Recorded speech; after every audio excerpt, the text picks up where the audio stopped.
Projeto Cabine Fã, depoimento de Ana Carmen Andrim Jaracasco, entrevistada por Gustavo e Gabriel, Pirinópolis, 26 de agosto de 2008, realização Instituto Museu da Pessoa.net, entrevista número Cabine 5.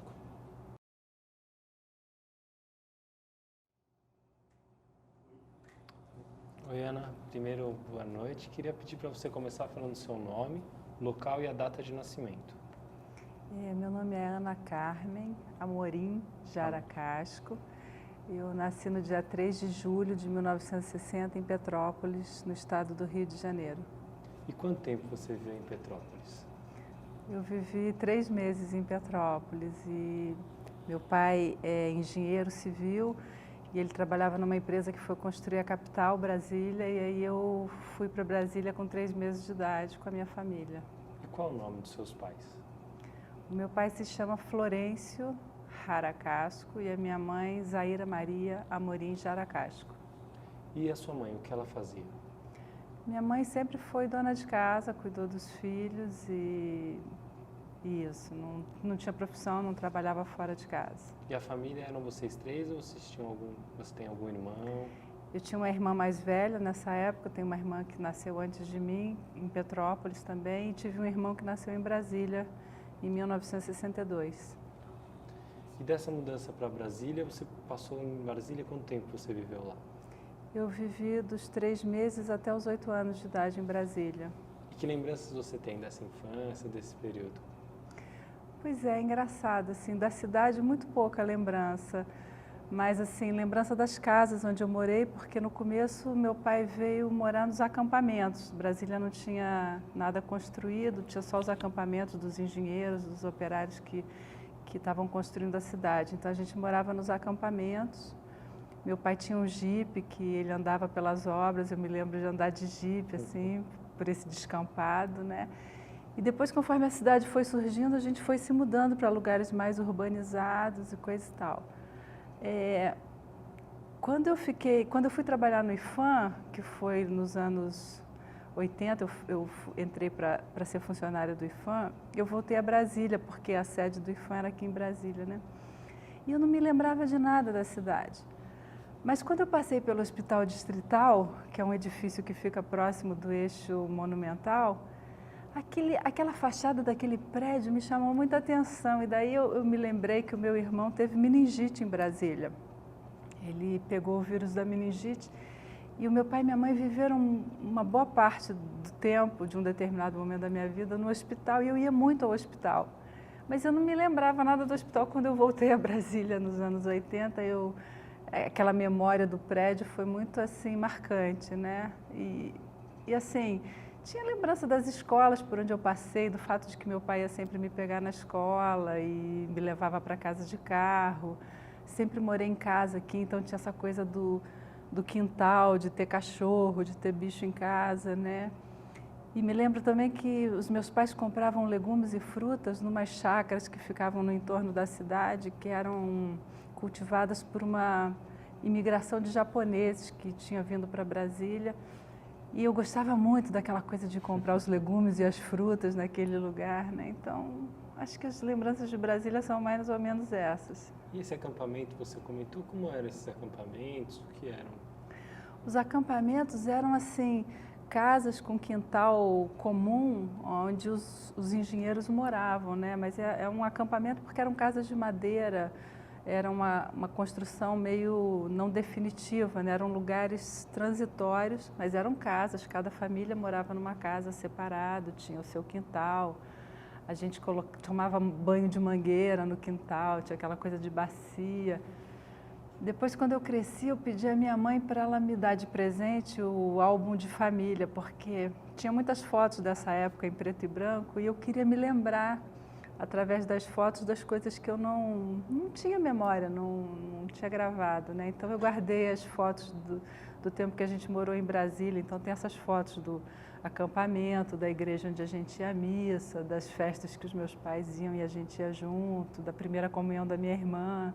E aí tem um pouco da referência da cidade que não ficou muito marcada no meu impressão na minha memória, mas com as fotos eu quando você pensa em lar, que lugar que vem à sua mente? Quando eu penso em quê? Em lar. O lugar que, seu aconchego, o lugar onde, das cidades pelas quais você passou, mesmo das casas.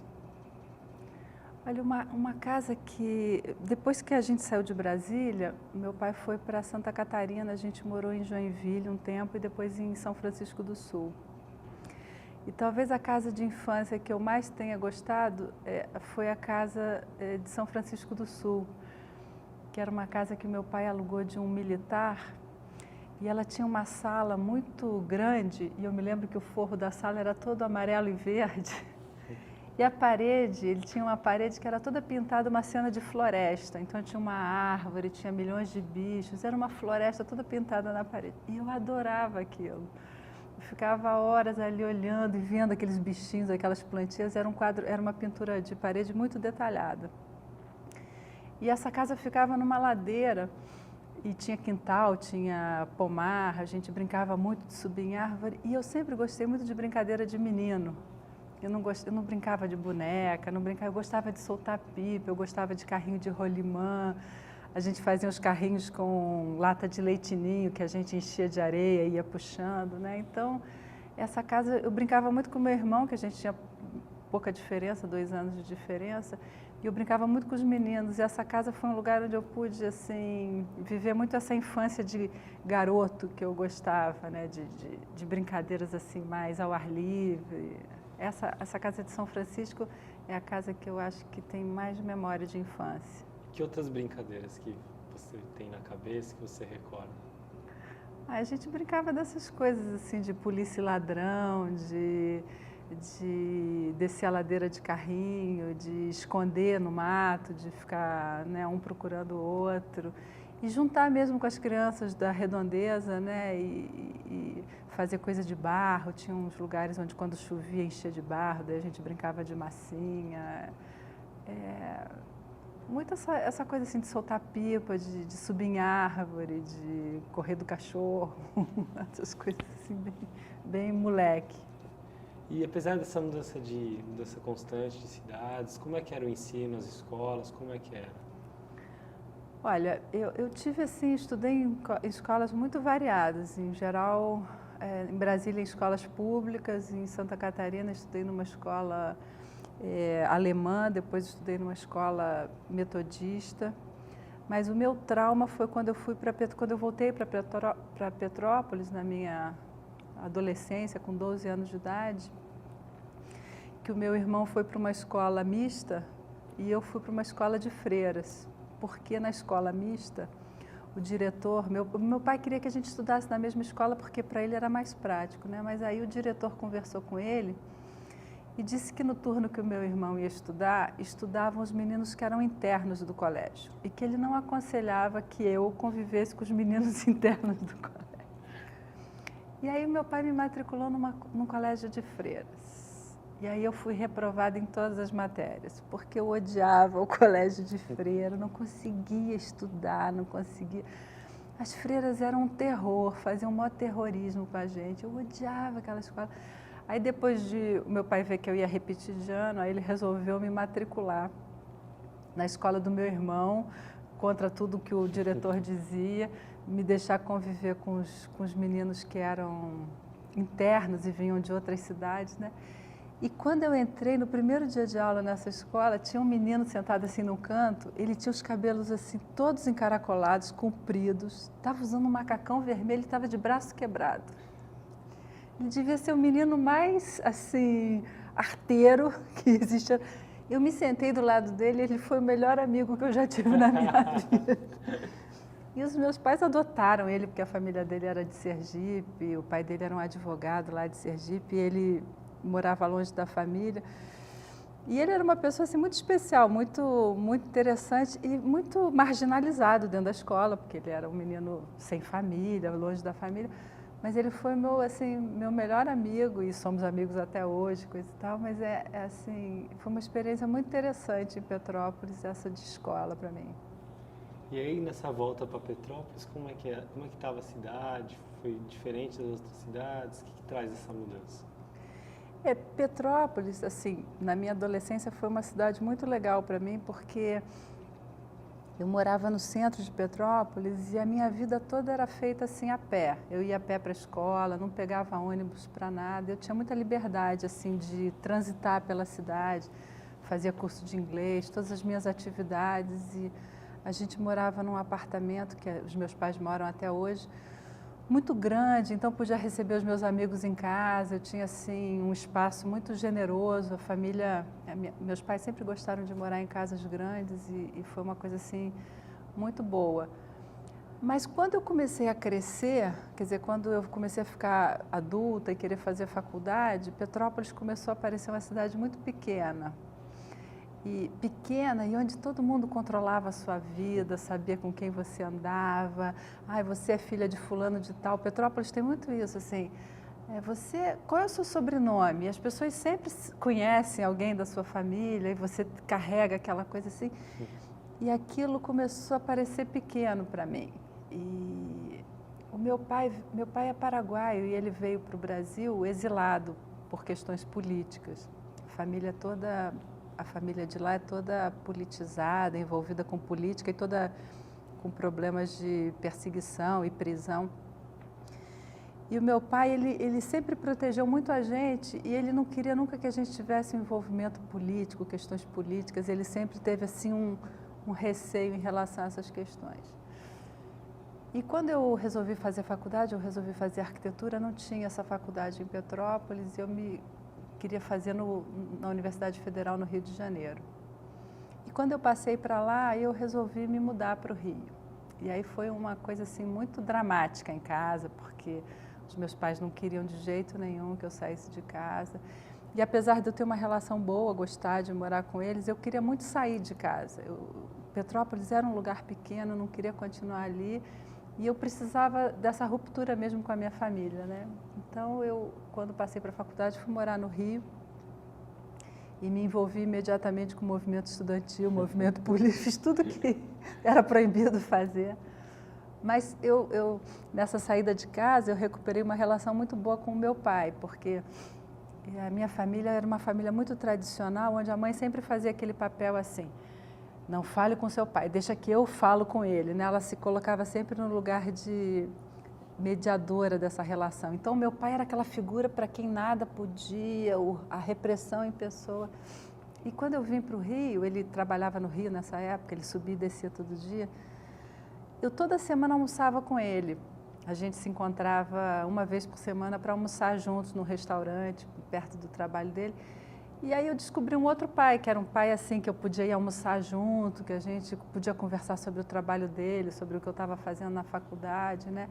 E eu reparei que a gente podia ter uma relação que não era aquela relação daquele sujeito que precisava da minha mãe para eu conseguir fazer as coisas, eu podia falar diretamente com ele, né? Então essa saída de casa, na verdade, foi uma aproximação através de outros caminhos da minha família e principalmente do meu pai, né? Que é uma figura que muito importante na minha história.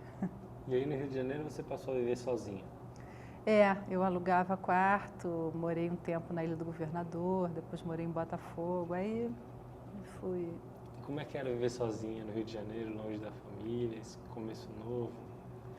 Era muito bom, porque assim, o meu curso, o curso de arquitetura, na época que eu fiz no Fundão, era um curso que ia de 7 da manhã às 5 da tarde. Então, a gente passava o dia inteiro no Fundão convivendo com os colegas de turma. Então, a gente desenvolvia uma convivência e uma amizade que era praticamente assim, você ficava diariamente, o dia inteiro com certas pessoas, né? Então, aquelas pessoas se transformavam um pouco na sua família. E nos finais de semana eu ia para Petrópolis, o que passou a ser uma coisa chata, porque todos os amigos estavam aqui, eu queria ficar aqui, não queria voltar para casa, mas tinha também a coisa do vínculo familiar. Eu tinha uma avó que gostava muito de mim, que morava lá na casa da minha mãe. E sempre que eu chegava lá, ela tinha um presente para me dar, balas, ela comprava caramelos de Petrópolis, estava sempre... E aquilo faz falta, né? Quando você sai de casa, certas coisas começam a fazer falta. Não é só a roupa lavada, comida feita, aquilo... né, as coisas materiais, mas assim, aquela avó que estava sempre me esperando com uma balinha para me dar de presente, é uma coisa assim que Aí eu ia para Petrópolis um pouco para encontrar isso, para manter esses laços, né? Acho que, de alguma forma, eu sabia que eles eram importantes, por mais que a minha vida fosse outra coisa já, né? E quando você optou por arquitetura, teve algum motivo específico, um gosto? Por que você escolheu a arquitetura? Então, Ana tinha perguntado para você por que da opção por arquitetura. O meu pai é engenheiro civil e a minha mãe, que não tinha profissão, gostava muito de arte. Minha mãe pinta, assim, intuitivamente, ela nunca estudou, mas tinha essa coisa artística. E eu queria alguma coisa que ficasse entre exatas e humanas, né? Mas hoje, quer dizer, eu acho que eu tinha muito pouco conhecimento das possibilidades, né? Por exemplo, história, ciências sociais não apareciam como uma opção, né? A gente tinha aquela coisa assim muito direito, medicina, engenharia, não sei, nada disso me interessava, né? Então eu fiquei pensando que talvez em arquitetura eu pudesse ter um trabalho mais sensível, artístico e ao mesmo tempo um trabalho de exatas, matemática que eu gostava e projetar podia ser uma coisa interessante. Quando eu comecei a fazer arquitetura, eu me desiludi completamente. O curso era péssimo e eu sempre tive uma vontade de trabalhar com questões sociais. E o curso de arquitetura, no tempo que eu fiz lá no Fundão, era um curso super voltado para arquiteto que constrói casa, para... Aí aquilo foi me dando um desânimo. Aí num período eu tive uma aula com uma professora de História da Arte que fazia uma viagem de estudos a Ouro Preto. E aí eu me animei com aquela coisa de fazer a viagem, organizei a viagem, ela me convidou para ser monitora dela. E o marido dela, que era arquiteto também, trabalhava no patrimônio, estava precisando de um estagiário para fazer uma pesquisa na área central do Rio de Janeiro. E ela gostou muito assim da minha iniciativa, de eu organizar a viagem, e ela perguntou se eu não queria trabalhar com o marido dela. E eu estava assim, me candidatando a fazer vestibular para medicina, porque eu queria trabalhar com gente, eu queria descobrir um lado que fosse o bem-estar humano, conseguir trabalhar com questões sociais, e aquela coisa de ficar projetando casa para um sujeito imaginário, que era horrível, eu detestava. E tive professores que me criticaram muito, porque eu não projetava bem, obviamente, não era a minha vocação. E aí fui trabalhar com o Antônio Pedro no centro do Rio, num projeto de investigação de uma área histórica. E aí eu me encantei completamente, porque ele era um homem que somava muitas questões. Então, assim, a gente ia de madrugada, a gente filmava a cidade amanhecendo, fotografava, gravava os barulhos da cidade e depois aquilo se transformava um pouco numa leitura daquela parte da cidade. Então a gente olhava para as fachadas, mas a gente entendia a hora que começavam a passar as pessoas, qual era a função. Então ele me deu uma dimensão assim da arquitetura que eu não tinha. E aí eu me interessei por esse campo de preservação do patrimônio e nunca mais saí dessa área, né? Fiquei para sempre trabalhando com isso, mas assim sempre numa perspectiva de trabalhar com cidade mais do que com os projetos individuais, apesar de eu gostar e de ser professora hoje de projeto de arquitetura. Mas assim, ele me deu uma dimensão, essa dimensão humana do trabalho do arquiteto, que foi muito importante. Aí eu me reconciliei com a profissão e consegui traçar um caminho que nunca foi um caminho assim muito retilíneo, né? Eu estudei filosofia um bom tempo da minha vida em grupos de estudo.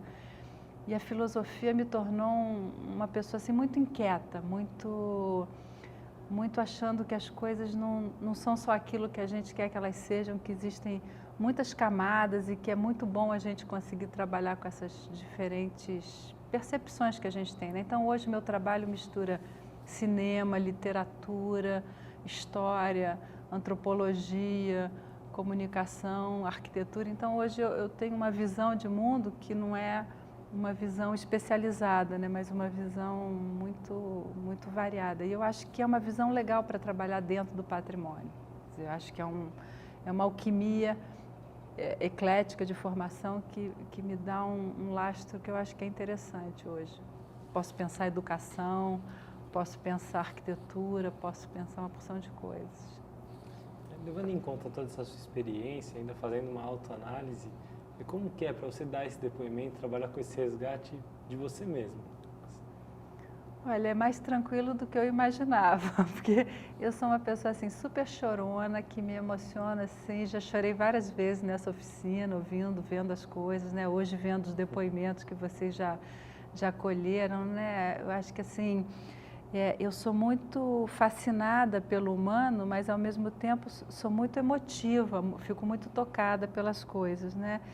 Então, eu acho que esse trabalho de um museu da pessoa e de participar dele como objeto é muito interessante. Eu estava assim, eu queria dar esse depoimento porque eu queria ver como é que era esse trabalho, mas eu acredito muito nessa coisa que eu estava falando hoje, né? Eu acho que talvez a obra de arte mais importante que as civilizações tenham produzido é o próprio homem, né? O homem como uma obra de arte, né? E como uma obra de arte em permanente construção. Eu procuro cuidar da minha vida com esse olhar, né? Quer dizer, eu sou uma obra de arte, né? A minha vida é uma obra de arte que eu tenho que cuidar muito bem dela e fazer com que ela seja cada vez mais alguma coisa da qual eu goste, né?